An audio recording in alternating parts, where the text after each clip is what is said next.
Olá, meus irmãos, a paz e a graça, Cleiton Souza, para dar continuidade a esse projeto aqui da nossa igreja, a fim de apresentar e abordar a respeito de cada livro santo e assim poder engrandecer mais e mais, né, a nossa caminhada na fé cristã.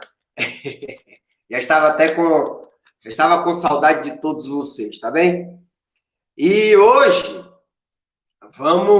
a última aula que tivemos nesse formato de análise de cada livro santo, falamos sobre o livro do Apocalipse, e aí finalizamos todo o Novo Testamento. E hoje, como neste formato, iniciamos a partir de 2 Samuel, vamos dar continuidade, até 2 Reis, neste formato.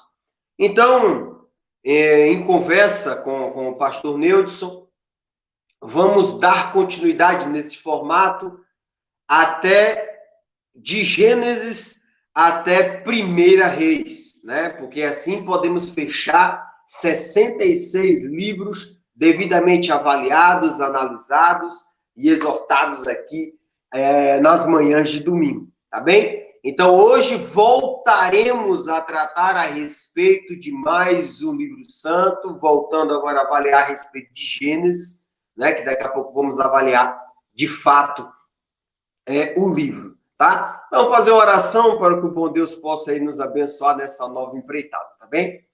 Maravilhoso Deus, Pai querido, ao Senhor, obrigado, Pai, por mais uma oportunidade. Obrigado, Senhor, por estar aqui na manhã de domingo, podendo estar em comunhão com os meus irmãos e com a tua igreja, para que assim possamos abordar a respeito de mais um livro santo. E peço, Senhor, que o Senhor abençoe essa empreitada, uma vez que ela visa fortalecer e reconhecer, louvar o seu Filho, Jesus Cristo, nosso Senhor. Assim, Pai, peço que o Senhor nos abençoe, nos ilumine, para que eu possa apresentar o correto ensinamento e que os meus irmãos possam também adotar esse aprendizado na sua caminhada cristã. Amém? Amém, igreja? Então, vamos lá. Então, hoje vamos falar sobre o livro de Gênesis, né? O livro de Gênesis, essa videoaula tem como tema Gênesis, a criação, a queda e a redenção. A criação, a queda e a redenção. Tudo isso em apenas um livro, uma coisa maravilhosa, tá bem? Então, relembrando, nossa EBD teve como base analisar livro a livro, né? Ou seja, os 66 livros, porque a nossa Bíblia é composta de 39 livros no Antigo Testamento e 27 livros no Novo Testamento. O que distingue dos 3 outros cânones que temos aí no mundo, ou seja, o que são cânones, são medidas, são conjunto de livros, né? O protestante vai ter 66, 39 livros no Antigo Testamento e 27 livros no Novo Testamento. O outro cânone vai ser o cânone judaico. Então, a Bíblia judaica, ela não tem o Novo Testamento, porque, de fato, eles refutam o Cristo Jesus. Então, ele não tem o Novo Testamento, ele só vai ter o Antigo Testamento. E o nosso cânone, o protestante, tomou emprestado, de fato, essa Bíblia hebraica, esses 39 livros do judaísmo. Enquanto que a Igreja Católica vai ter o cânone católico, né? Que ele é composto de, 73 livros. Por quê? O Novo Testamento da Bíblia Católica é igual ao nosso, 27 livros. Mas o Antigo Testamento não tem 39 livros, o dele. O deles vão ter 46, porque eles vão adicionar Tobias, Judite, 1ª e 2ª Macabeus, Sabedoria de Salomão, Eclesiásticos e Baruque, né? Mas o nosso cânone, vamos voltar para a análise desse nosso cânone, à luz dos nossos 66 livros, que nós reconhecemos como santos, né? Voltando para o Antigo Testamento dos seus 39 livros. Lembrando que o Antigo Testamento, ele é dividido em 4 blocos. Quais são esses blocos? Ele vai ser dividido em livros da lei, ou chamado Livros de Moisés, ou Torá, ou Pentateuco, né? Esse Pentateuco quer dizer os 5 rolos, né? Então, esses são os 5 primeiros livros da Bíblia. E quais são esses 5 primeiros livros da Bíblia? Gênesis, Êxodo, Levítico, Números e Deuteronômio. E esses livros ele têm uma grande relevância para o judaísmo e também para o cristianismo, porque foram livros escritos pelo profeta Moisés, tá? E tanto é assim que o Antigo Testamento, chamado de escritura hebraica, né? É esse que nós vamos analisar aqui, de fato, esse primeiro livro, tá bem? Lembrando que esse Pentateuco, né, foi o primeiro corpo da escritura inspirada de Israel e por muito tempo foi considerada a Bíblia de Israel, né? Hoje, de fato, está distinto porque teve o Novo Testamento, que existe uma composição de novos livros. Então, o Antigo Testamento vai ser composto do Pentateuco, que são os 5 primeiros livros.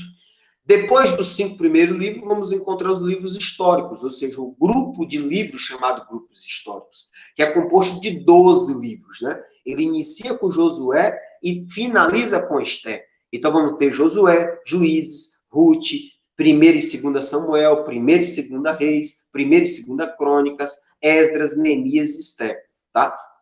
Esses livros, por que são considerados históricos? Porque eles vão relatar a história do povo de Israel, desde o momento da morte de Moisés até, de fato, em um fato que aconteceu fora da Palestina, né?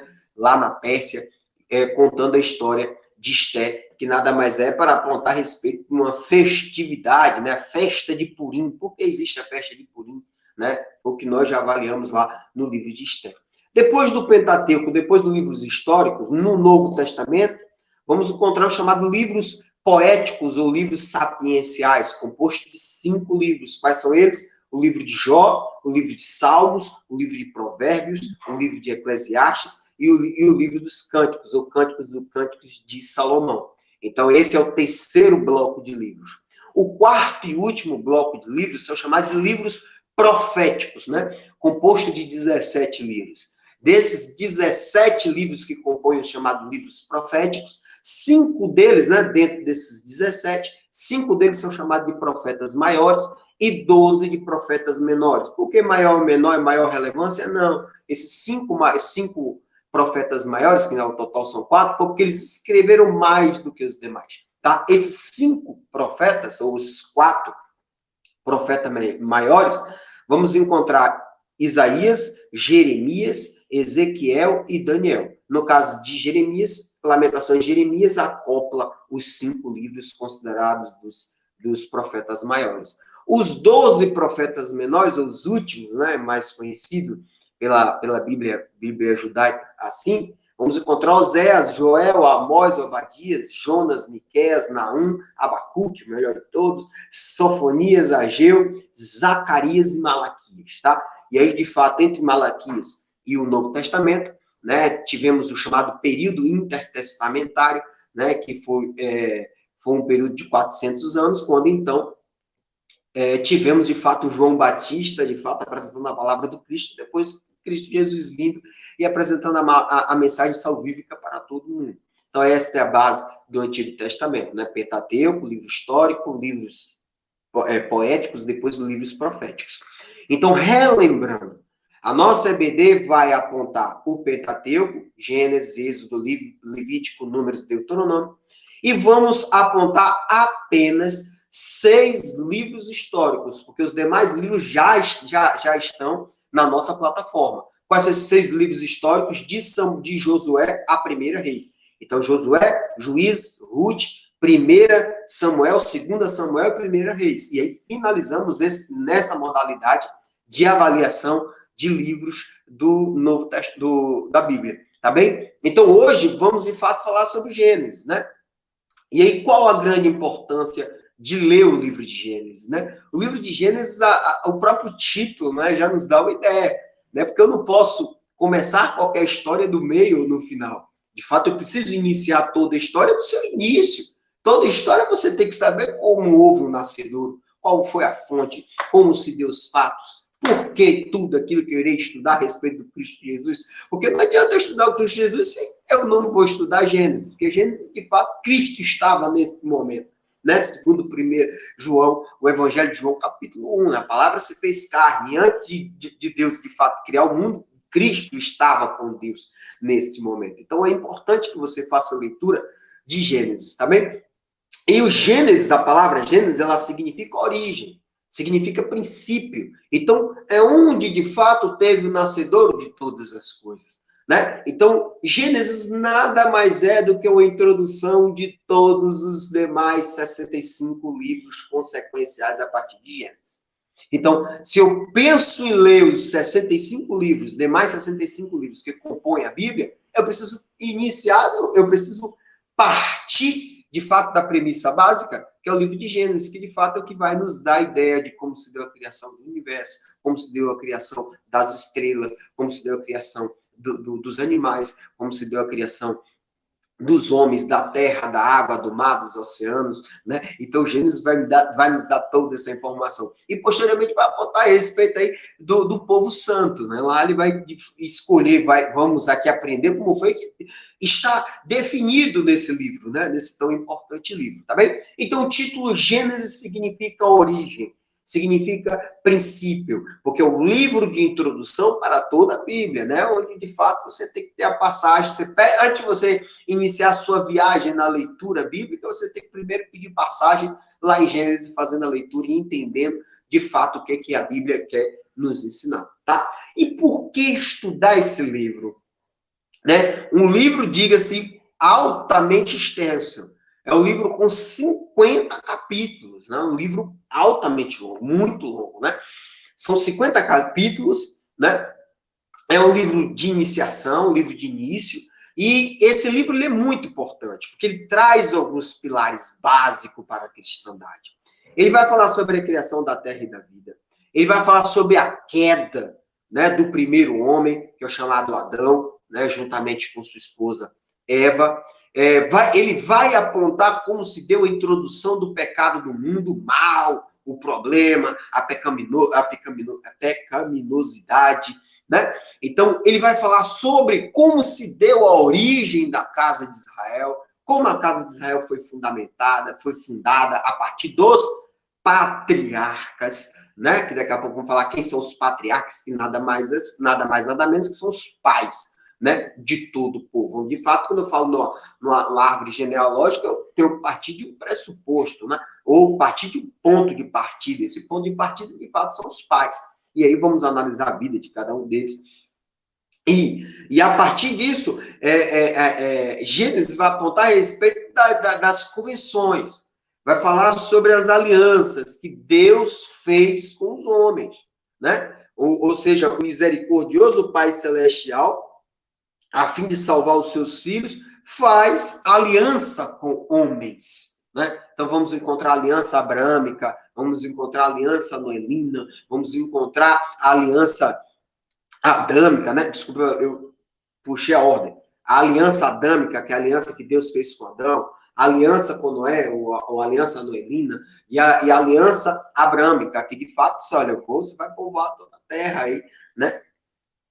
Feito areias do mar, você não tem como de forma incontável, tá bem? Então, a partir dessas alianças, nesses concertos, dessas convenções que Deus fez com os homens, temos aí, de fato, a história de um povo que serviu para todos nós, né, de importância, tá? Então, é um livro que é muito interessante. Você pegar a primeira palavra do livro de Gênesis, vai falar, no princípio Deus criou, né? Ou seja, dando uma ideia que existiu vácuo anteriormente, o que no grego é chamado de ex nihilo, quer dizer, do nada. Do nada houve, de fato, o Criador. O Criador trouxe, né, como um ato voluntário, pela palavra divina, né, e chamou toda a criação à existência e organizou, sistematizou em fauna, em flora, seres humanos, né, a questão celestial, o céu, as estrelas, o sol, a lua, é uma coisa muito linda. Então, a partir da mera palavra, tamanho a grandiosidade de Deus, ele chama a criação toda a existência, uma coisa magnífica. Então, a primeira palavra é, no princípio Deus criou, porque antes, de fato, não existia qualquer criação. A criação se deu por meio de um ato divino, né?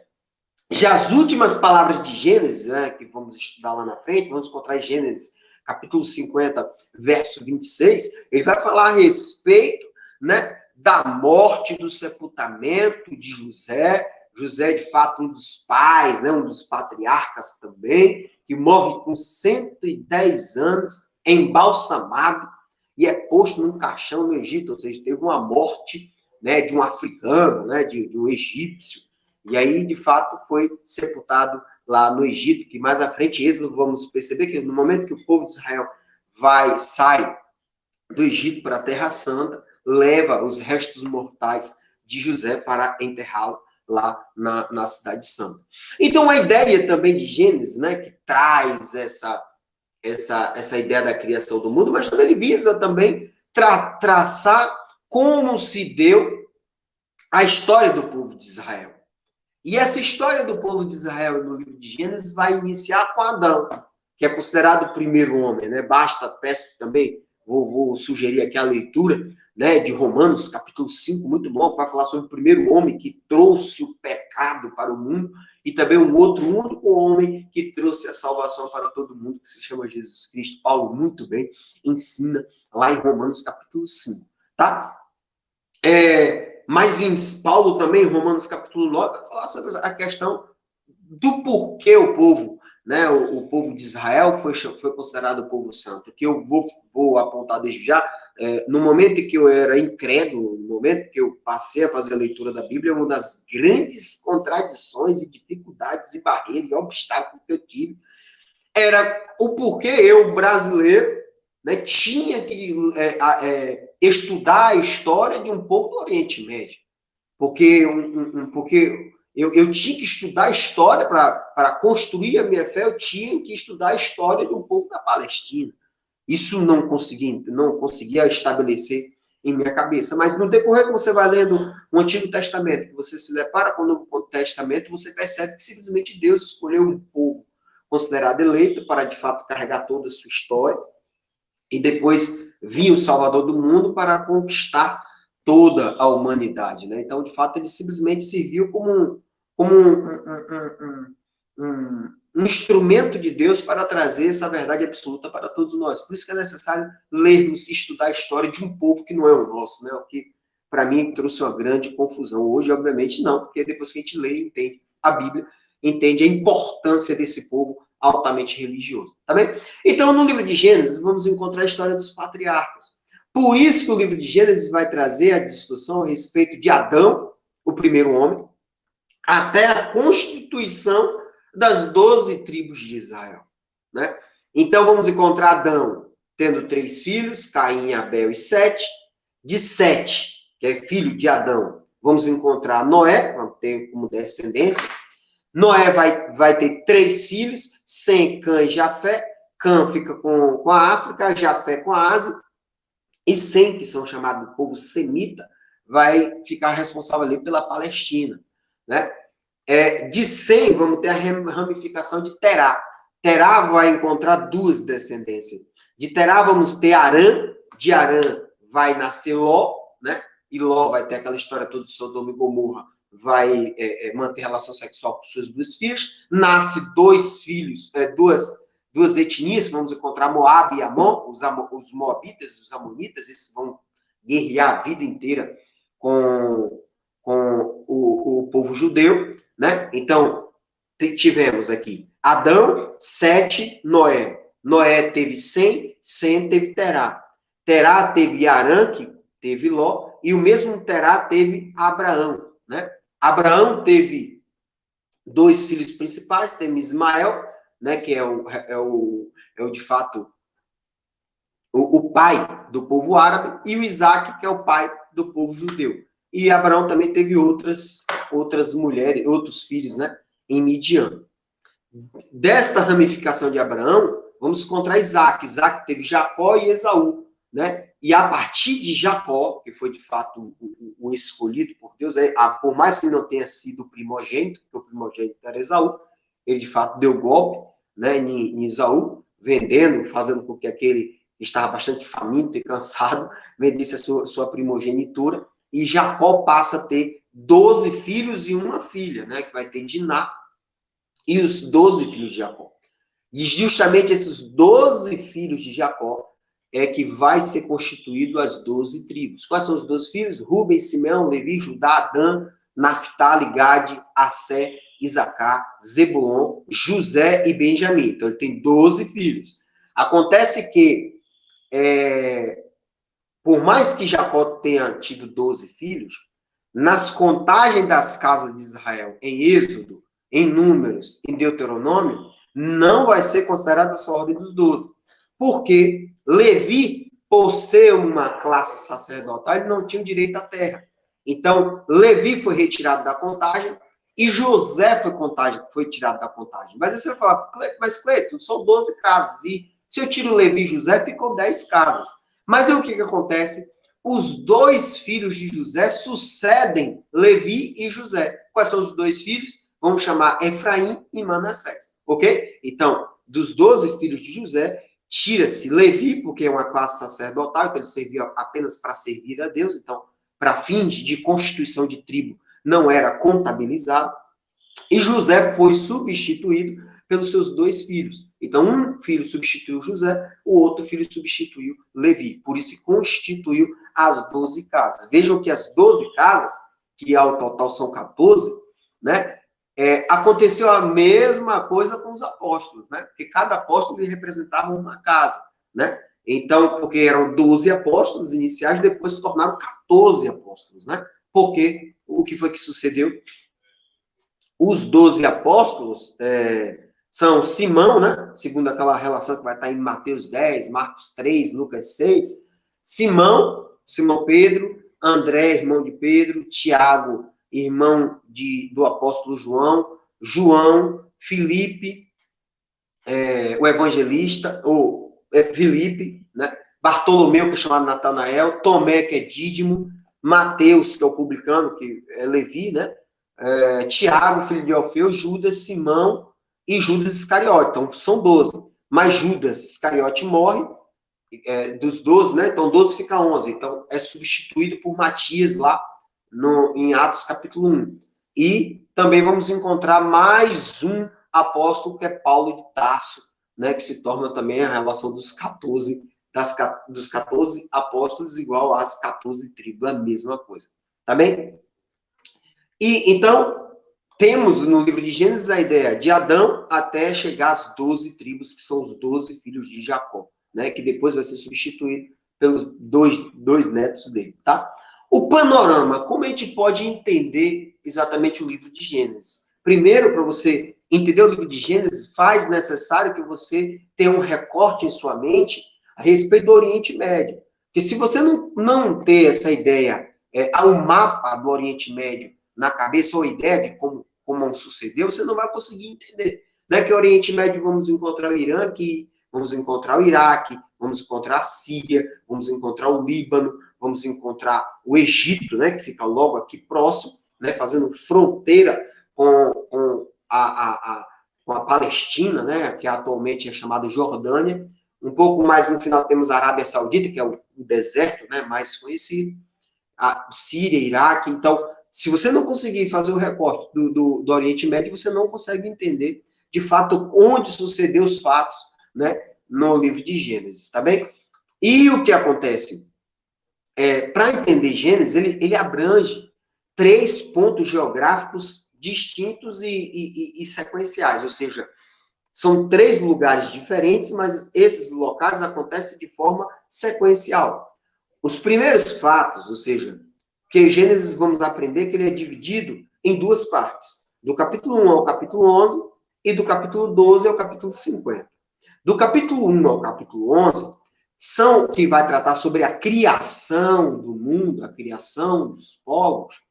Aqueles fatos sucedem na Mesopotâmia, ou seja, fica ali em torno atualmente do Iraque, tá? Torre de Babel aconteceu lá, o Jardim do Éden provavelmente fica entre os 2 rios, o Tigre e o Eufrates, então fica ali naquela região da Síria. a região do Iraque. Depois que acontece a história toda da criação, que se deu na Mesopotâmia, tem-se o deslocamento da história para a Terra Prometida, ou seja, para Canaã, para a Palestina. Então, isso vamos encontrar do capítulo 12 ao capítulo 36, é a história de fato de Abraão e sua família, né? Depois, Mesopotâmia, Terra Prometida. Posteriormente, vamos mais para o sul. Vamos ter a história do Egito, né? Que, de fato, essas tribos nômades da Palestina, diante do solo árido, diante da fome, da seca, eles têm que crescer, têm que procurar lugar para se alimentar. E aí, o único lugar que, de fato, que tinha alimento era o Egito. Então, vamos encontrar a história do Egito do capítulo 37 ao capítulo 50, que é a história, de fato, de José. E, a partir dali, a história da escravidão. Porque, de fato, ninguém vai dar nada em regra, né? Na história, tem-se que as grandes potências não davam nada de graça a ninguém, né? Ele dava comida, mas a compensação queria força-trabalho. A força-trabalho depois se tornou a escravidão. E a escravidão, exploração. E a exploração exigiu, né? Pediu-se, foi intercedido que Deus intercedesse na história, quando temos a história de Moisés no Êxodo capítulo 1. Tá bem? Então, temos 3 pontos geográficos distintos e sequenciais: Mesopotâmia, Canaã, que é a Palestina, e o Egito. Tá bem? Isso tudo no livro de Gênesis. Veja o quão abrangente ele é. De fato, é um livro que abrange maior período histórico de toda a Bíblia, isso cerca de 3 milênios, tá? É um livro também que é dividido em 3 eventos traumáticos, né? E de proporção épicas, no livro de Gênesis, né? E que acabou impactando o cenário histórico mundial, e basta você imaginar, né? Primeiro, a queda do homem, a partir da introdução do pecado no mundo. Então, todo mundo, a partir dali, sofreu influência, né? Com o erro de Adão e Eva. Posteriormente, o dilúvio universal, porque não fala que o dilúvio foi local. O dilúvio aconteceu em todo o mundo, ou seja, destruiu toda a raça humana, e depois foi reconstruída com Cã e com Jafé, né? Então, veja, Sem ficou na Palestina, Cã ficou na África e Jafé ficou na Ásia, né? Então, é a Ásia e a Europa. Então, de fato, você tem a devida definição na Bíblia a respeito da constituição de cada povo. Então, a introdução do pecado no mundo, o dilúvio universal e a dispersão das nações. Quando foi que aconteceu a dispersão das nações? Como as nações se uniram lá na Torre de Babel. Então, de fato, a história da Torre de Babel, no capítulo 11 de Gênesis, nos dá a ideia, é a Bíblia explicando como se deu a pluralidade de nações e pluralidade de línguas, porque todos se reuniram achando que, de fato, aquela comunhão sem a precisão de Deus, eles poderiam ser igual a Deus. Então, de fato, Deus intercedeu na Torre de Babel, e motivo pelo qual houve a dispersão. Então, dali nasceu as nações. Dali nasceu cada um com suas línguas, né? Então, esta é a Bíblia tentando explicar a história da Torre de Babel, essa ideia da dispersão de nações. Então, são 3 eventos traumáticos de proporção épica que, de fato, impactou o cenário histórico mundial e que está na própria Bíblia. Tá bem? Então, essa é uma introdução à grande importância de você ler a Bíblia nesse enfoque. Tá bem? Acerca do versículo-chave do livro de Gênesis, peço, por gentileza, que abram sua Bíblia em Gênesis, capítulo 1, verso 27. Na verdade, o verso-chave vai estar em Gênesis, capítulo 12. Mas o Gênesis, capítulo 1, verso 27, também nos dá a ideia básica, né? Porque somos homens, né? Somos seres pensantes, né? A semelhança de Deus. E onde é que está isso? Na própria Bíblia. Gênesis, capítulo 1, verso 27. Assim Deus criou os seres humanos. Ele os criou parecidos com Deus. Ele os criou homem e mulher. Porque, de fato, somos a imagem e semelhança do Deus Altíssimo. Né? Isso, de fato, já é uma grande importância, uma grande revelação do livro de Gênesis. Outra passagem que, de fato, é uma dobradiça do livro de Gênesis, né? De fato, ela é que faz a espinha dorsal desse livro de Gênesis. Vamos encontrar em Gênesis capítulo 12. Porque em Gênesis capítulo 12, versos 2 e 3, é a base praticamente de todo o cristianismo, é a fé, né? Porque a partir dali tem-se a separação do povo. Tem-se a construção histórica, evolutiva do povo de Israel até chegarmos até nós. Tá?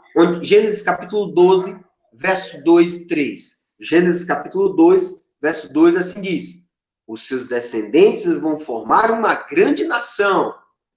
Eu os abençoarei. O seu nome será famoso e você será uma bênção para os outros.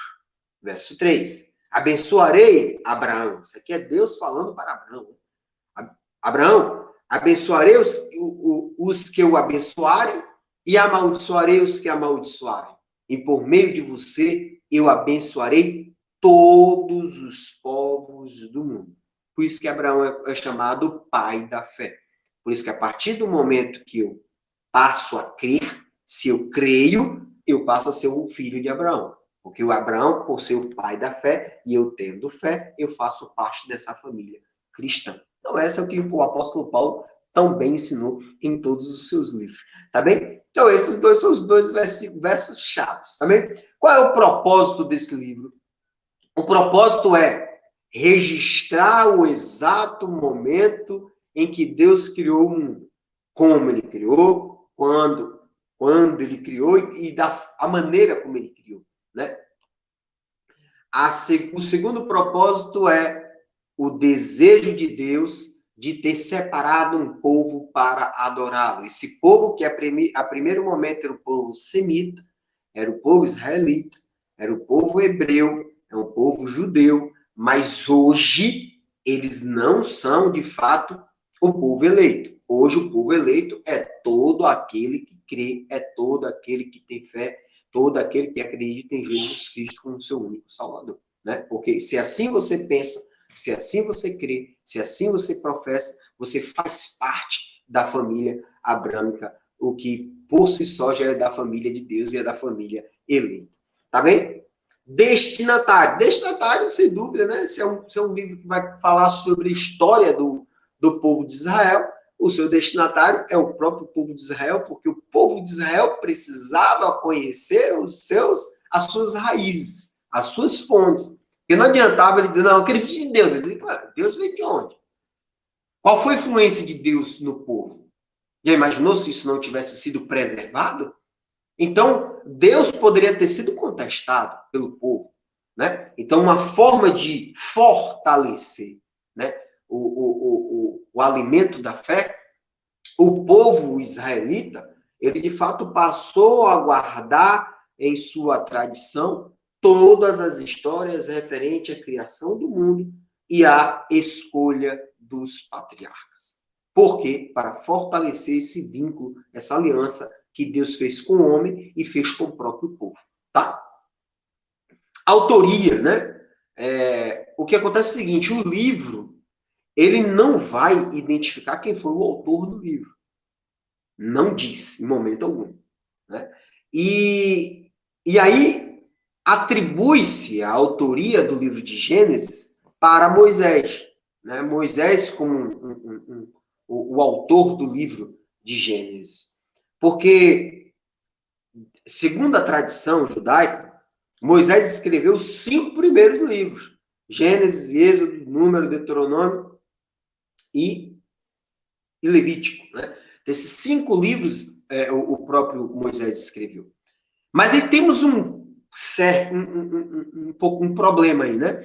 Porque os acontecimentos, né, relatados no livro de Gênesis aconteceram cerca de 400 a 300 anos antes do nascimento de Moisés. O que nos dá a ideia que ele escreveu, mas sem dúvida ele bebeu da tradição para transcrever de fato a história do seu povo, tá? Porque Moisés não presenciou, né, não foi testemunho ocular dos acontecimentos narrados em Gênesis, tá bem? E esta identificação de Moisés como autor do Pentateuco, ou da Torá, ou da lei de Moisés, ou os livros da lei, Vamos encontrar tanto no Antigo Testamento, em Êxodo 17, Números 32, Josué 8, 1 Reis 2, 2 Reis 14, Esdras 6, Neemias 13, Malaquias 4, 4. Vamos isso tudo no Antigo Testamento. No Novo Testamento também indicando, né, que Moisés tenha sido seu escritor. No Novo Testamento tem Mateus 8, Marcos 12, Lucas 16, Lucas 24, João 5, João 7, Atos 15, Romanos 10, 1 Coríntios 9, 2 Coríntios 3. Tudo identificando, de fato, Moisés como um autor, né, dos livros da lei ou da Torá. Tá? Mas por que, de fato, identificar Moisés, né, como autor? Primeiro porque, dada a sua formação escolar, né?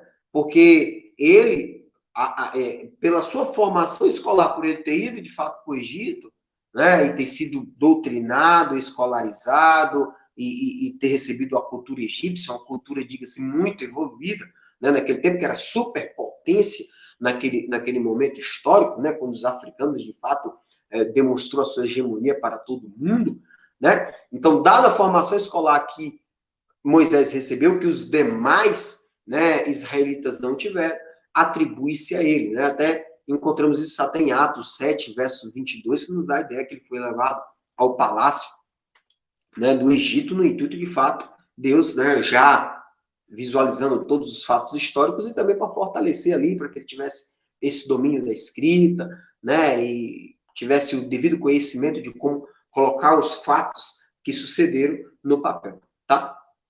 E quem é Moisés, né? Esse guia religioso, esse profeta, esse legislador, que tem um lugar de destaque tanto no cristianismo como no judaísmo, e segundo até o judaísmo, é o maior profeta hebreu de toda a Bíblia, né? Que inclusive eles são até apelidados de aqueles que são da fé mosaica, né? Então, aqueles que servem a fé de Moisés, né? Porque, de fato, os judeus, como já dito, eles não acreditam em Jesus Cristo. Então, para ele, o maior profeta é Moisés, né? Foi Moisés.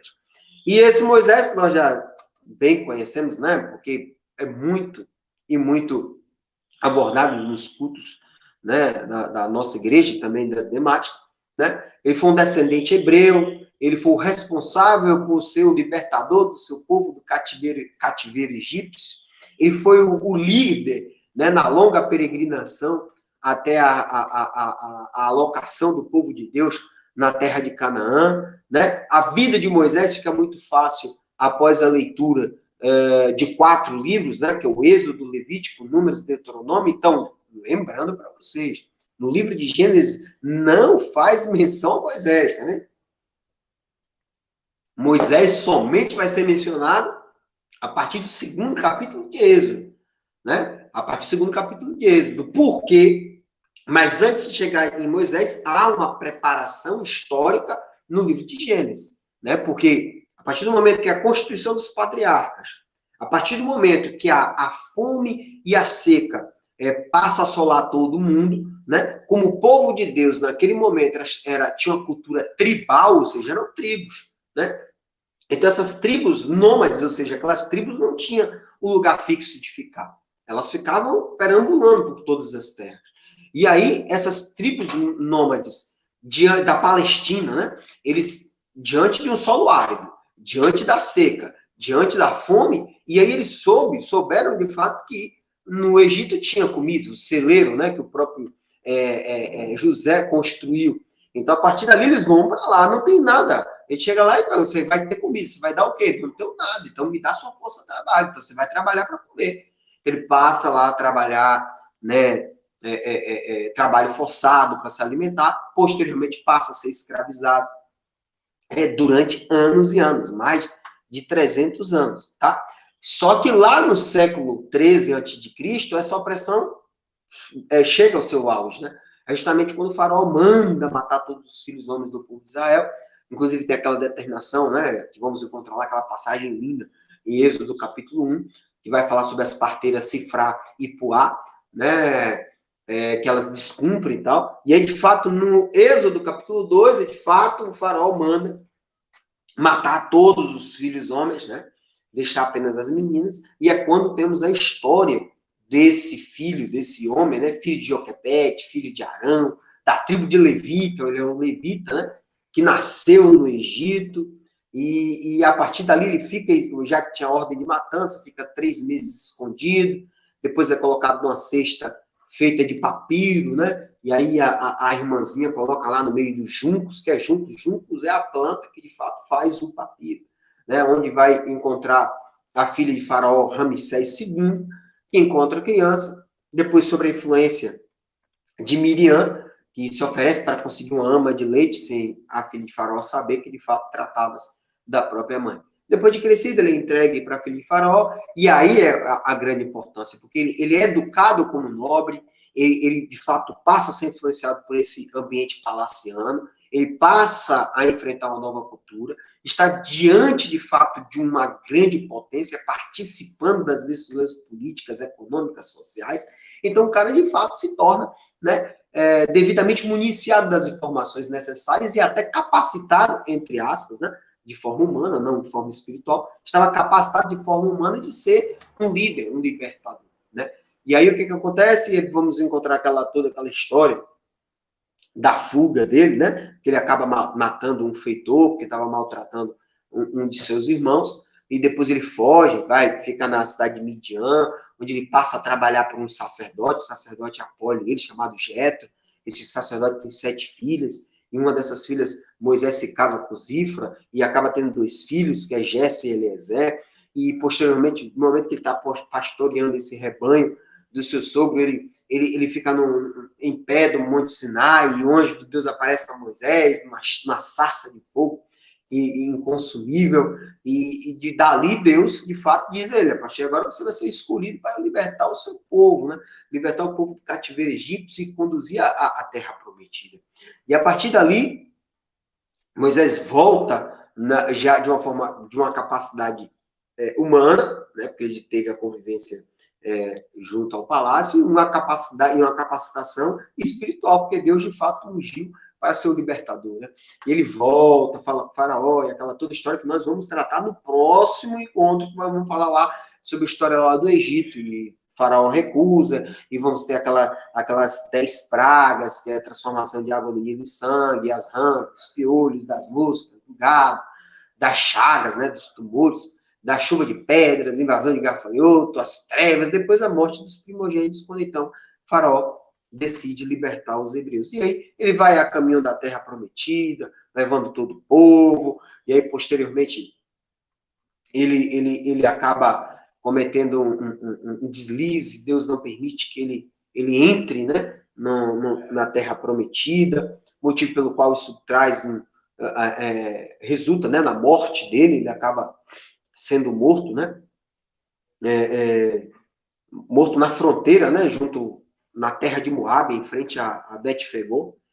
Vamos encontrar essa passagem em Deuteronômio, capítulo 34, verso 8, muito bom, tá? Então, essa é a história, de fato, desse libertador, esse responsável por tirar esse povo do Egito e também conduzir até a Terra Santa. Então, esse líder, esse guia, esse profeta, ele, de fato, segundo a tradição judaica, foi ele que escreveu o livro de Gênesis, apesar que o livro de Gênesis não fala, não toca na história dele, e muito menos faz menção que ele tenha escrito esse livro maravilhoso, tá bem? A datação desse livro, né, é um grande problema, porque a datação é muito, muito complicada, porque nós não temos elementos básicos para constatar de forma veemente quando a datação aconteceu. Uns vão apontar que foi de 1445 a 1400 antes de Cristo, outros vão apontar que são 5 milênios antes de Cristo, eu também concordo, eu não acho que foi apenas 1400 anos antes de Cristo, acho que foi por volta aí de uns 5.000 anos, a história de Adão, 5 séculos antes de Cristo, tá? Mas são apenas suposições, tá? Principais personagens, vamos encontrar aqui nesse livro, os principais personagens, Adão e Eva, são os primeiros seres humanos, né? Vamos encontrar aí lá no capítulo 1, verso 26, a criação do homem e da mulher. Vamos encontrar a história de Noé, né? O fiel construtor da arca, né? Lá no capítulo 6 ao capítulo 9, muito bom, né? Falando sobre, de fato, como se deu a construção da arca, quais são as consequências, ele acabando se embriagando, muito vinho e tal. Vamos encontrar a história de Abraão e Sara, né, os pais de uma nação, chamado o povo escolhido de Deus, que a partir dali, de fato, que nasce a história, né, do povo de Israel sob a perspectiva ancestral, né? Isaac e Rebeca, vamos encontrar Abraão e Sara, vamos encontrar Isaac e Rebeca, né, que são os primeiros membros de uma nova geração a partir desse povo escolhido. Vamos encontrar Jacó, né, que é o pai das 12 tribos de Israel. Vamos encontrar no capítulo 25 ao capítulo 50, que vai relatar a respeito da morte dele. E a história de José.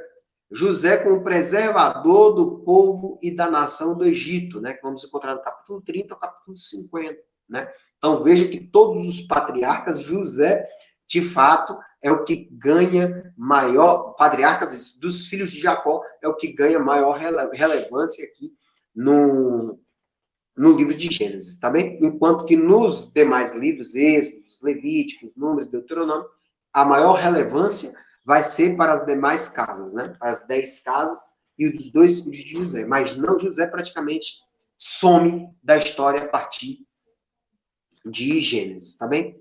Apenas para voltar a pegar os restos mortais dele, mas a influência da casa de José vai ser passada para Efraim e para Manassés, tá? Principais doutrinas, né? Praticamente todos os elementos centrais do cristianismo têm sua raiz em Gênesis, né? Onde, na sua fonte, no seu nascedor, né? Deus Pai, porque a ideia da autoridade de Deus na criação de tudo, desde a fauna, a flora, os elementos, né, do mundo, Deus criou exatamente tudo. O Deus Filho, que é o agente de Deus na criação, porque basta ler João capítulo 1, verso 1 e 3, que vai dizer que tiver a palavra que se fez carne, de fato, o verbo que se fez carne, que de fato que Cristo já estava com Deus desde a criação do mundo. Inclusive, Filipenses capítulo 2 também fala isso, Colossenses 1, capítulo 15, Hebreus capítulo 1 também fala a mesma coisa. O Deus Espírito Santo, que é a presença de Deus na criação, o Deus uno e trino, um só Deus em 3 pessoas, seres humanos, né, criados à imagem e semelhança de Deus, porém, infelizmente, caíram do pecado e mais ficaram carentes de um Salvador, que isso nós chamamos de redenção. E, de fato, os pilares da teologia vai ser a criação do mundo, a queda do homem, a busca da redenção, que é a nossa, que nós estamos, e a consumação desta redenção que acontecerá no Apocalipse. Então, estamos na terceira fase, estamos na fase da redenção. Porque com a criação e com a queda, aí nasce, de fato, toda a história bíblica. Que é a história de redenção. A história, vai contar a história dos descendentes de Adão, a história dos descendentes dos patriarcas, tudo buscando, tateando o seu Redentor, o Salvador, que posteriormente vem em Cristo Jesus. Só que Cristo Jesus veio na primeira passagem. E esta consumação ocorrerá com a segunda vinda do Cristo. Então, enquanto não houver a segunda vinda do Cristo, estaremos ainda no terceiro estágio da teologia, que nós chamamos de redenção. Então, estamos ainda no período de redenção para que toda a humanidade, de fato, se renda, né, à verdade absoluta que é Cristo Jesus. Tá bem? O pecado, né, que é a contaminação de toda a criação com o pecado mediante a rebeldia do homem contra Deus. A redenção, que é o resgate do pecado e a restauração que se dá por meio do Cristo Jesus. A aliança de Deus, né, que ele estabelece relacionamento e faz promessas. Promessa para Adão, promessa para Noé, promessa para Abraão. Tá bem? Promessas de se Deus promete com o futuro, né? A promessa, né, que Deus se compromete com o futuro, essa esperança. O Satanás, que é o primeiro rebelde, vamos encontrar no capítulo 3. Os anjos, seres especiais criados para servir a Deus, tem grande participação no capítulo 3, no capítulo 18, no capítulo 28, né? A revelação, essa revelação se dá por meio de Deus se comunicando diretamente com o homem ou por meio de anjos, né? Vamos encontrar Israel, que é o nome dado a Jacó, porque tornou-se a denominação da nação do qual ele se tornou pai, porque a partir da briga que ele teve com Deus, Deus mudou o nome dele de Jacó para Israel. E tanto é que foi emprestado esse nome para as 12 casas. Tanto eles são chamados dos israelitas, né? Bênção, que quer dizer o benefício especial, afirmação cheia de esperança para alguém. a respeito de sua vida, ou seja, a bênção que se dá a partir deste benefício, a partir da fé, a partir, de fato, da crença em Deus. Tá bem? E o esboço, como é que a gente pode dividir o livro de Gênesis, né? Bem tranquilo. Para dividir o livro de Gênesis, você tem que fazer um corte bastante interessante no livro. Como? O livro é composto de 50 capítulos. O livro é bastante longo. Do capítulo 1 ao capítulo 11, vamos falar sobre a história primitiva. Capítulo 1 ao capítulo 11 fala sobre a história primitiva, né? Representado por 4 eventos principais, tá? Capítulo 1 ao capítulo 11, história primitiva. Por quê? Quais são esses 4 eventos? Criação do mundo e do homem, criação, a queda, que se dá por meio do pecado, no capítulo 3.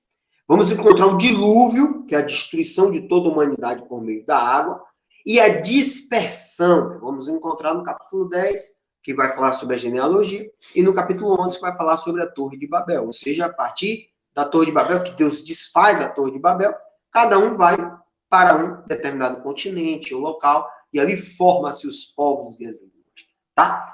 Então, Gênesis se preocupa, a priori, nos 11 primeiros capítulos, a traçar a origem do universo, a origem das nações, a origem dos povos. As primeiras, vai traçar a respeito das primeiras experiências humanas. Vai falar sobre casamento, vai falar sobre família, sobre queda, pecado, redenção, juízo e as nações. Como as nações se formaram, como a Europa foi estabelecida, como, de fato, o Oriente foi estabelecido, como o continente africano, lá foi Cã. Os cananitas, né, de fato, são os africanos. Né? A Palestina, o Oriente Médio, vamos encontrar o povo semita. Né? A Europa, e de fato, a Ásia, vamos encontrar de Jafé, os jafenitas, né? Então, veja que a Bíblia se preocupa do capítulo 1 ao capítulo 11 explicar como aconteceu essa origem da humanidade, do universo e dos povos e das nações. Passada essa discussão, a Bíblia dá um corte gigantesco. Pá! Primeiro aqui, vamos falar sobre a história primitiva. Depois da história primitiva, vamos traçar a história patriarcal, a história dos patriarcas. Onde, de fato, quem são os patriarcas? São os ancestrais do povo de Deus. Então, tem um corte absoluto. A partir do capítulo 12, vamos falar de 4 grandes homens que têm influência de todo o povo. Esses homens são, a história vai traçar sobre a história dos pais, o histórico familiar, a origem das instituições, dos costumes, dos idiomas e das diferentes culturas. Porque a Bíblia não poderia tratar a respeito de tudo, de todos os povos. Então, ele vai apontar primeiro momento, do capítulo 1 ao capítulo 11, sobre todos os povos, e do capítulo 12 ao capítulo 50, apenas de um povo, que é o chamado do povo eleito, representado por 4 patriarcas. Quem são esses 4 patriarcas? Abraão, que vai do capítulo 12 ao capítulo 25, vai falar sobre Isaac, do capítulo 21 ao capítulo 35, Jacó, do capítulo 25 ao capítulo 50, e José, do capítulo 30 ao capítulo 50.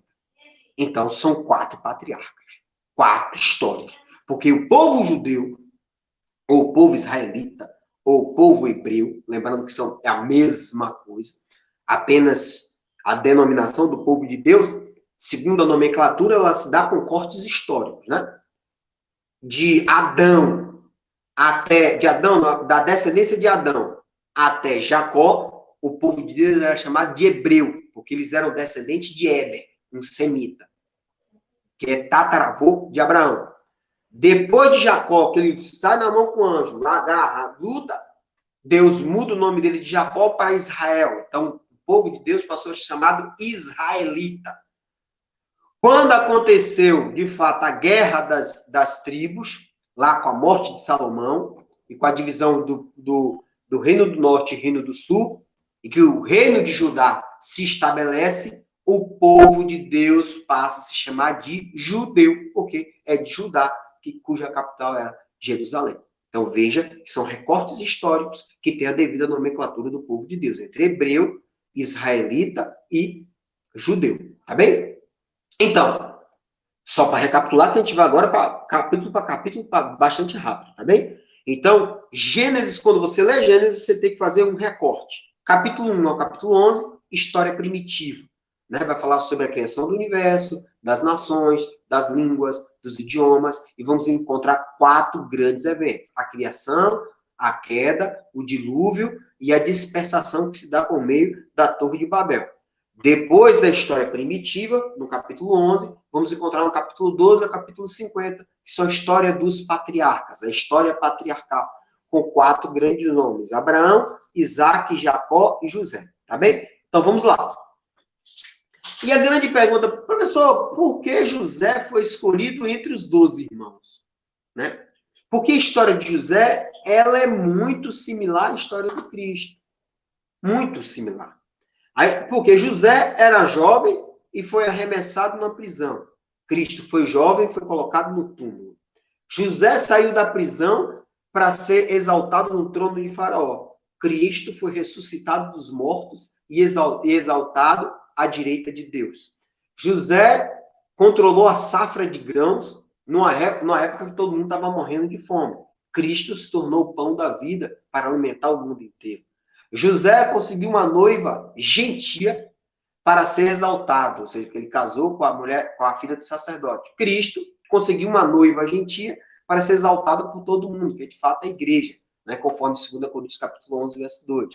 José conseguiu uma noiva, né, a noiva gentia dele, durante o tempo de rejeição causada pelos seus próprios irmãos quando havia fome no mundo. E Cristo, do mesmo jeito, conseguiu uma noiva quando era rejeitado pelos seus irmãos, o povo de Israel, mas se deu também. José foi no tempo da fome, Cristo no tempo ainda aguardando a grande tribulação, né?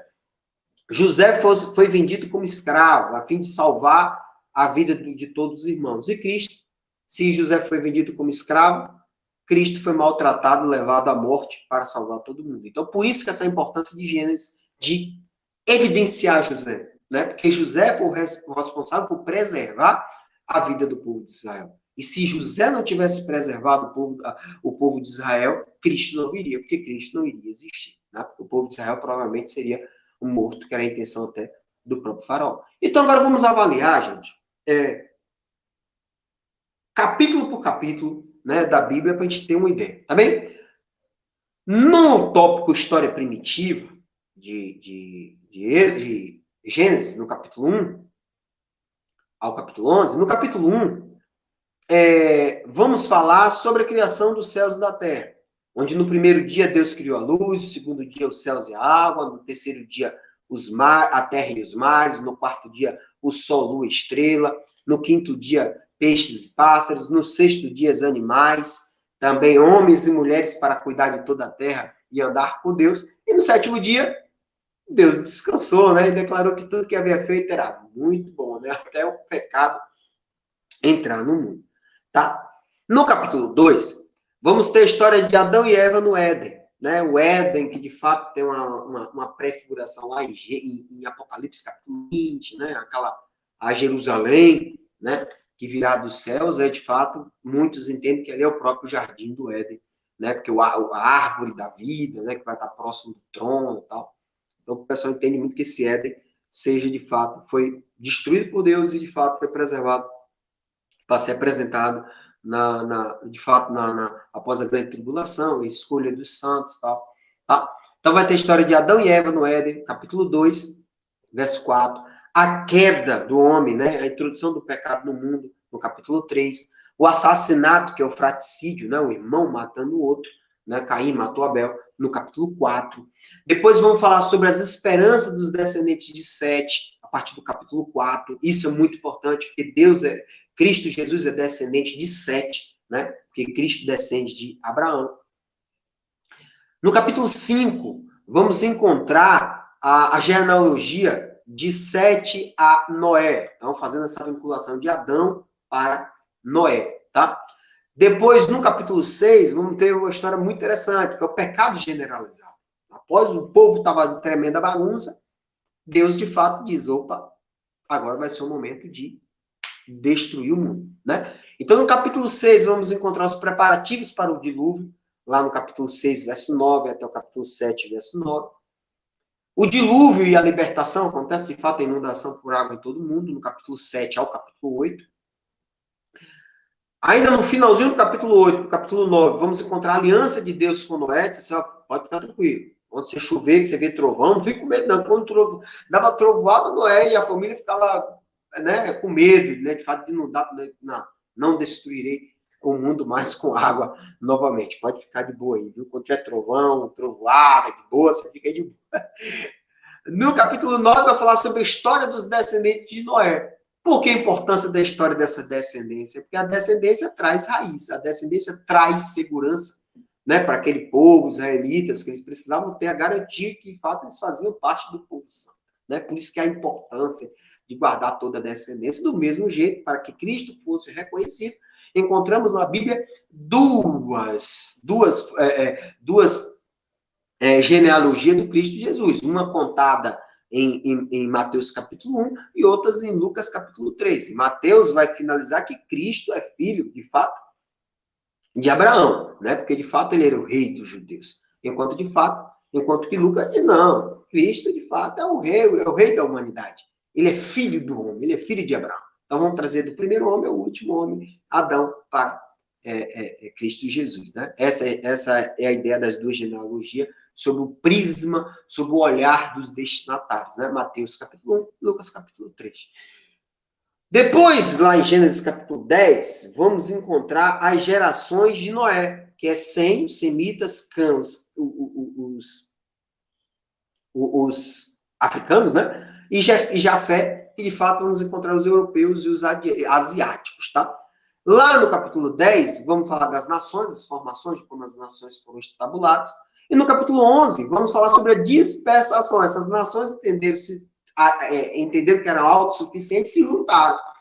E, de fato, criaram a Torre de Babel para, de fato, ficar mais próximo do céu e ter a posição de Deus e a posição, de fato, de superioridade. Deus aí, de fato, desmancha aquilo tudo e cada um vai para a sua terra, tornando a sua nação, a sua língua, o seu idioma e a sua cultura, tá? Isso vai estar em Gênesis capítulo 11, tá? Então, passada essa história primitiva, vamos para a história patriarcal, a história dos patriarcas, a história dos ancestrais do povo de Deus, o chamado povo eleito, o qual vou convidar todos a fazer a leitura de Romanos capítulo 9. Em Romanos capítulo 9 vai falar exatamente o que foi que aconteceu. Esse povo de Deus traiu. O povo de Deus traiu toda a revelação dada no Antigo Testamento, motivo pelo qual Deus levantou, de fato, o povo gentil. E é o povo gentil que somos nós, de fato, fazemos parte desse povo, dessa família de Deus eleita, tá bem? Então, vamos lá. Na história patriarcal, vamos encontrar no capítulo 12 e capítulo 50. No capítulo 12, vai falar sobre as gerações de Sem. São a genealogia de Sem até Terá. Por que tem que trazer de Sem até Terá? Porque Terá vai ter 2 filhos. Vai encontrar Arã, que é o pai de Ló, e vamos encontrar, de fato, Abraão, né? Então, esta é a grande importância de trazer para Abraão, Terá, né? Então, no capítulo 11 vai falar sobre a genealogia de Sem a Terá. No capítulo 11, verso 27, vamos encontrar as gerações de Terá. Por quê? A Bíblia já conduzindo a gente para Abraão, né? Porque depois de Deus se preocupar em falar em todas as nações, ele disse, não, vai ter uma, a partir de um homem, que eu vou nascer, vou traçar a minha nação eleita, o meu povo eleito.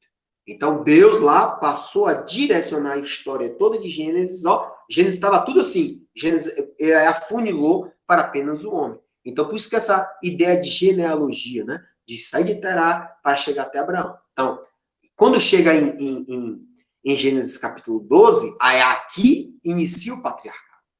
A história patriarcal, a história tribal, a história de um grupo nômade, né, que sai, de fato, da Mesopotâmia e vem agora, sai a história toda de criação, de Éden, de nação, de Torre de Babel, de dilúvio, de Noé, tudo na Mesopotâmia, lá na parte lá onde é Iraque. Então, sai daquela história e vem para a Terra Santa, que é na Palestina, é em Canaã, onde, de fato, vamos traçar toda a história, onde Abraão é chamado de Ur dos Caldeus, de filhão, vem cá, tem uma terra prometida para você, sai da Mesopotâmia, que agora tem outra terra que eu vou lhe dar. Então, isso você vai encontrar onde? Em Gênesis capítulo 12, tá? E a história de Abraão, vamos encontrar no capítulo 12 e capítulo 22. E Abraão é chamado quando ele tinha 75 anos, tá bem? E aí, no capítulo 12, do verso 1 ao 9, vamos ter a jornada dele rumo à terra prometida. Depois, no capítulo 12, de 10 a 20, vai ter uma história bastante interessante. Quando ele sai na Mesopotâmia, que ele vai para a terra prometida, esse Abraão, ele se bate com os egípcios. E aí vamos ter a primeira história, porque ele sai de Canaã, porque ele sai da Mesopotâmia e foi para Canaã. Mas Canaã teve uma grande fome. Veja que a história presente no capítulo 12 é praticamente uma cópia do que aconteceu com José. Porque Abraão estava na Mesopotâmia, em Ur dos Caldeus, depois foi para Canaã. Só que teve uma grande fome em Canaã. Então ele foge, porque ele vai ficar no lugar de não ter comida, e vai para o Egito. Quando ele chega no Egito, o cara passa, o rei do Egito acha a mulher dele muito bonita. Ele diz, não acredito que isso é minha mulher, não. Se você disser que é minha mulher, vai morrer nós dois. E aí, de fato, Deus vai lá e manda, de fato, uma visão para o rei do Egito. O rei do Egito, meu irmão, toma a tua mulher, toma aí o que você quer. E junto com aqueles presentes que ele recebe do Egito, ele recebe Agar. Né? Agar, de fato, entra na história de forma indireta a partir de Gênesis capítulo 12, porque ele recebe presentes, servos, animais, tudo do rei do Egito, lá no capítulo 12. Tá bem? Depois, no capítulo 13, vai ter a discussão, porque quando Abraão vai embora da Mesopotâmia, ele leva consigo o seu sobrinho Ló. Só que Ló e Abraão, os pastores dos dois, começaram a entrar em conflito. Então, o que acontece? Abraão diz para Ló, daqui para cá, desse marco territorial que nós estamos aqui, escolha. Se você escolher direita, eu vou para a esquerda. Se você escolher esquerda, eu vou para a direita. O que Ló viu? Ló viu a planície, que tinha um lado que era só planície, pastos verdejantes, tudo bonito, e do outro lado cheio de montanha. Então Jó disse, eu quero a planície. Aí Abraão falou, beleza, pode ir com seus pastores, e onde eu estou aqui, eu estou com Deus, eu vou prosperar. Então Ló foi, caminhando na planície, e chegou onde? Em Sodoma. E na medida que ele foi avançando, querendo mais terreno, guloso, acabou caindo lá em Sodoma. Tá bem? Então, no capítulo 13 vai ter essa divisão entre Abraão e Ló.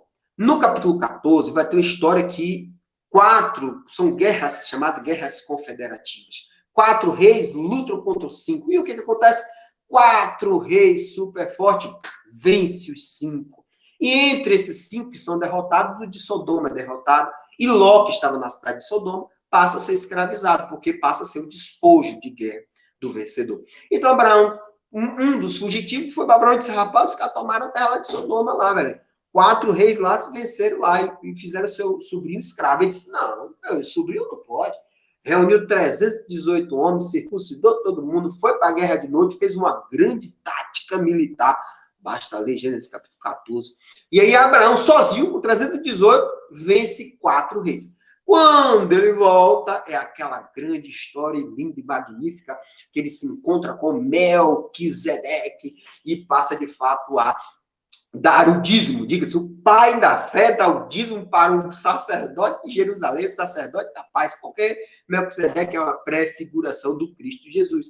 E muito bem referenciado em Salmo 110, bem como Hebreus capítulo 7, vai falar totalmente sobre Melquisedeque, sobre uma figura, né, o rei de Jerusalém, o rei da paz, o que não tem genealogia, o que não tem pai, o que não tem história, o que não tem mãe, mas, sem dúvida, Abraão simplesmente, né, pediu bênção, deu dízimo e foi abençoado por um sacerdote. Ou seja, o ungido de Deus pediu bênção ao sacerdote, que, obviamente, é uma prefiguração, é um direcionamento do Cristo Jesus, que é a figura do sacerdote Melquisedeque, tá? Depois lê Salmo 110 e Hebreus capítulo 7.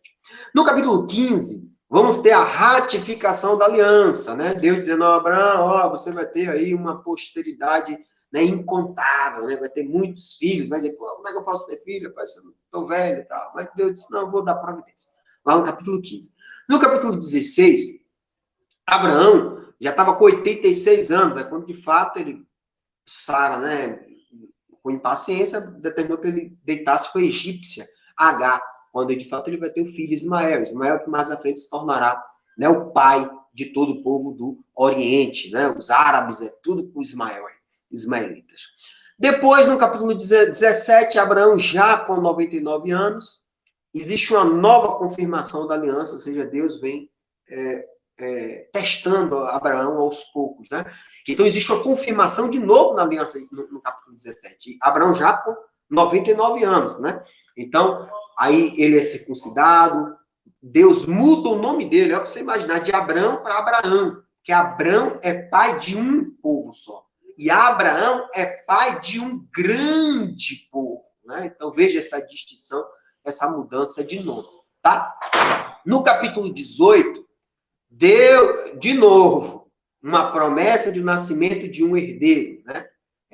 No capítulo 18, então, 3 anjos, né, vai à casa de Abraão, provavelmente estava com muito calor no dia, estava na porta, ele recebe os 3 anjos, e Sara, depois de ouvir a promessa de nascimento do filho, começa a caçoar dos 3 anjos, né? Vamos no capítulo 18. Já ainda no capítulo 18, verso 16, vamos ter a história de Sodoma e Gomorra, né? Uma chamada cidade dos pecados, e o nascimento do povo amonita e moabita, desses 2 povos que são, de fato, netos de Ló, né? Filho, né? Fruto do incesto entre o pai e as 2 filhas. No verso 10, vamos encontrar uma história bastante interessante, no capítulo 20, capítulo 10. No capítulo 20 do livro de Gênesis, vamos encontrar a história de Abraão, né? Uma história de Abraão com o rei dos filisteus, né? Chamado de Abimeleque, onde, de novo, Sara é raptada, né? Abraão conta uma nova mentira. Ó, diga que você é minha irmã, não, né? Ele conta uma meia mentira, né? Porque ela não deixa de ser irmã dele, porque naquele tempo era regido por tribos, né? E não, de fato, por várias... uma comunhão de várias famílias, né? Então era muito comum o pai se casar com a sobrinha, né? O tio com a sobrinha, porque de fato, se é uma tribo, né? Existe um círculo fechado de indivíduos, né? Não é aberto a toda a coletividade. Inclusive, no tempo lá dos êxodos, né? Do êxodo, do Números, tal, uma tribo, um membro de uma tribo não pode casar com um membro de outra tribo, para que não há a miscigenação, né? Mais à frente, que a gente, lá no tempo de Juízes, que isso vai acabar, tá? Então, tem a história de Abimeleque, né? O cara que vai raptar Sara, e depois ele recebe o sonho, Deus diz, vou lhe castigar. Ele diz, não, chama Abraão aí, toma tua mulher, porque tu não me disse, porque era tua esposa, leva aqui tudo que tu deseja, toma e lhe dou todos os seus bens, leva a tua mulher, vai embora aqui, pelo amor de Deus. Tá? No capítulo 21, vamos ter o nascimento de Isaac. Isaac nasce quando Abraão tinha 100 anos. Então, Abraão foi convocado no capítulo 12 quando tinha 75. No capítulo 21 ele tinha 100. Então, passou 25 anos, né, de provação, né, até que Isaac chegasse. Né? E a partir dali do capítulo 21, temos a história, né, de Agar e Ismael mandado embora. Né? E por causa justamente da confusão, esse conflito que nós assistimos até o dia de hoje, entre judeus e árabes, né? E no finalzinho do capítulo 21, vamos encontrar um acordo de Abraão com Abimeleque por causa de poços, né? Então, por causa do poço, ele disse, esse poço aqui é meu, então toma aqui as vacas aqui para comprovar que esse poço de fato é meu. Então, é Abraão ainda em terra de filisteus ali, explorando aquela terra. No capítulo 22, temos a linda história de Abraão subindo, né? Inclusive o monte que serve de homenagem para a nossa igreja. Abraão, num ato de fé, né? Um ato que mistura fé e obras, né? Sobe o Monte Moriá para sacrificar o seu filho, lá no capítulo 22. Muito lindo, tá? Ainda no capítulo 22, vamos encontrar o contexto histórico de Rebeca, né? A Rebeca que vai ser esposa, né, de Isaac. No capítulo 22, temos a morte de Sara. No capítulo 24, o casamento de Isaac e Rebeca. No capítulo 25, Isaac, né, como sendo o seu a Bíblia confirmando que de todos os filhos de Abraão, Isaac, de fato, era o filho da promessa, era o único herdeiro, era o responsável, de fato, por povoar, né, e nascer todo um povo eleito a partir dele. Isso vai encontrar no capítulo 25 de Gênesis. No capítulo lá no 27, vamos ter a morte de Abraão, né? Já no capítulo 25 também, no capítulo 25, desculpe, no capítulo 25, vamos falar sobre a geração de Ismael, a geração dos orientais, dos árabes, tá bem? No capítulo 25, nasce a competição entre Esaú, que significa peludo, e Jacó, que quer dizer o quê? Suplantar, enganar, quer dizer, segurar pelo calcanhar, já demonstrando a briga que haveria entre esses dois povos. No capítulo 26, vamos ter a promessa de aliança para Isaac. No capítulo 27, a trapaça de Jacó se passando pelo irmão para obter a bênção do pai. No capítulo 27, né, vamos encontrar Jacó sendo enviado a Labão por interferência de Rebeca, que amava o seu filhinho. No capítulo 28, vamos ter um anjo, né, que visita Jacó em Betel, e a partir dali há a mudança de nome. No capítulo 29, vamos ter o desentendimento de Jacó com Labão, que Labão força ele a trabalhar, né, depois enrola ele, fazendo ele trabalhar por 7 anos. E no capítulo 29, dada a primogenitura tendo sido substituída para Jacó e a bênção dada por Isaac a Jacó, Deus promete uma descendência, né, frutífera, de fato, que vai garantir a posteridade da nação israelita, lá no capítulo 29. Tá? No capítulo 30, a saída, né, de Arã, né? Ele sai de Arã e volta para Canaã, ele sai ali da Mesopotâmia e volta de novo para a Terra Prometida, tá? Depois ele se encontra com os anjos em Menaim e Peniel, no capítulo 32. Vai encontrar uma passagem magnífica no 33, um encontro entre Esaú e Jacó, e a reconciliação deles, Jacó pensando que ia morrer, mas, pelo contrário, o irmão o abraça, uma coisa muito linda. No capítulo 33, vamos encontrar os acontecimentos de falecimento de Siquém e Maré, né? Por quê? Porque no capítulo 34, Diná é estuprada por Siquém, né? Por um filho de um rei de uma tribo. Depois, no capítulo 35, vamos ter a bênção em Betel. Capítulo 36, a morte, né, de Raquel e de Isaac. Tá bem? No capítulo 36, vai falar sobre as gerações de Esaú. Que geração de Esaú é essa?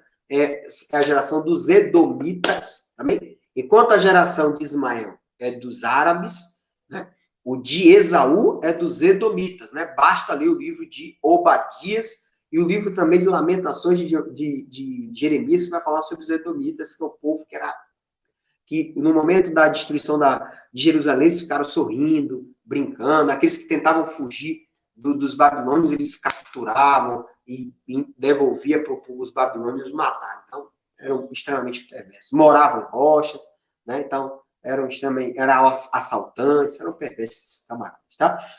No capítulo 37, os sonhos de José, né? Aquela ideia de José, que quer dizer ajuntar, né? Que de fato ele ajuntou todo o povo para não morrer de fome, né? O nome José significa ajuntar. Então, no capítulo 37 vai ter os sonhos de José, o que de fato vai ocasionar problemas para ele, né? Porque ele fica parecendo que ele está se exaltando. No capítulo 37 a 38, né? Temos a tragédia em família, José vendido como escravo pelos irmãos, e vamos ter, no meio do caminho da história de José, porque, como até mencionei, das 12 tribos, o que foi mais reverenciado aqui foi José no finalzinho, né? Porque, de fato, ele foi o responsável pela manutenção do povo de Deus. Foi ele que conseguiu, de fato, resguardar. Mas a Bíblia, ela dá uma pausa. E ela dá uma pausa para falar, de fato, sobre Judá. Judá, que teve 3 filhos. Judá, que um filho morreu porque era muito perverso. O segundo filho morreu porque não quis seguir a lei de Deus, que ele tinha que dar um filho, né? Tinha que gerar um filho em Tamar, mas esse filho não seria dele, seria do irmão que morreu, e ele, por ter ódio, provavelmente, do irmão, vendo que o irmão era iníquo, ele disse, não vou dar, não. Mantinha relação sexual com Tamar e jogava o esperma fora. E isso foi uma afronta para Deus, que Deus acabou matando ele, né? E no meio do caminho, Judá ainda teve mais um filho, mas né, tinha o terceiro, que é apenas de 3, 2 morreram, ficou apenas um. No decorrer, a mulher de Judá morre, e aí ficou de Judá entregar o filho dele a Tamar. Mas Judá falou, pô, Deus matou 2 filhos meus, eu vou mandar mais um, vai matar também, não vou dar não.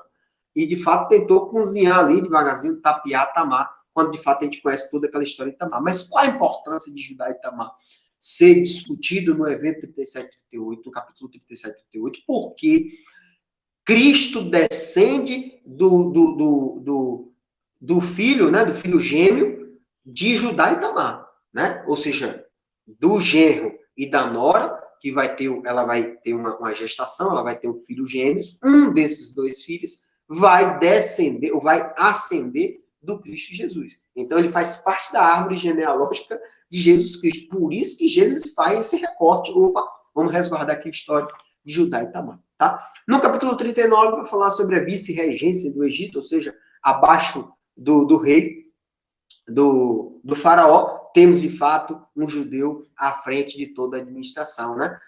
Ainda no capítulo 39 a 41, José para na casa de Potifar, depois vai para a cadeia, depois se torna governador, entre 39 e 41. Tá? No capítulo 42, ele se reencontra com a família, de fato, a família com muita fome, já pode ser mesmo, vai na frente e vê se você acha rango aí pra gente aí, porque senão a gente vai morrer de fome.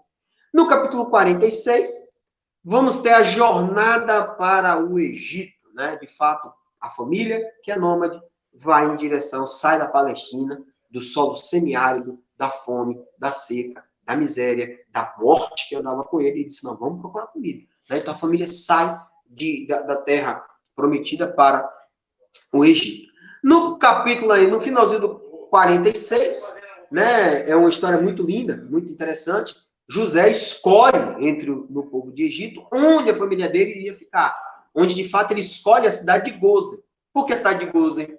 Porque os egípcios, eles eram fortemente atacados pelo povo hindu. E o que acontece? Os hindus eram pastores. Então os egípcios odiavam os pastores. Só que tinha um grande problema.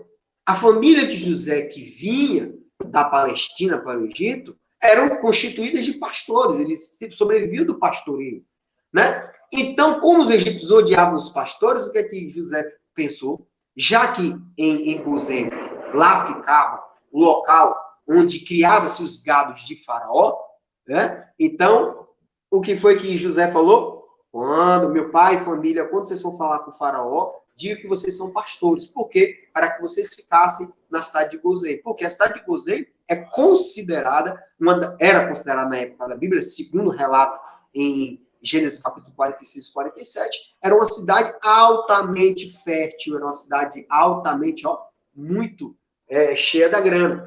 Então, José mentiu para beneficiar a própria família. Mentiu não, utilizou de um fato para beneficiar a própria família. E diga que você é pastor, porque egípcio não gosta de pastor, então ele não vai deixar que você fique aqui no Egito, em algumas áreas aqui comuns, você vai ficar apenas numa cidade. Então, por isso que tem a explicação por que os israelitas, quando chegaram no Egito, ficaram na cidade de Gozém, porque era uma cidade dos pastores. E os egípcios odiavam os pastores porque eram fortemente atacados pelos demais povos nômades que atacavam o povo egípcio. Tá bem?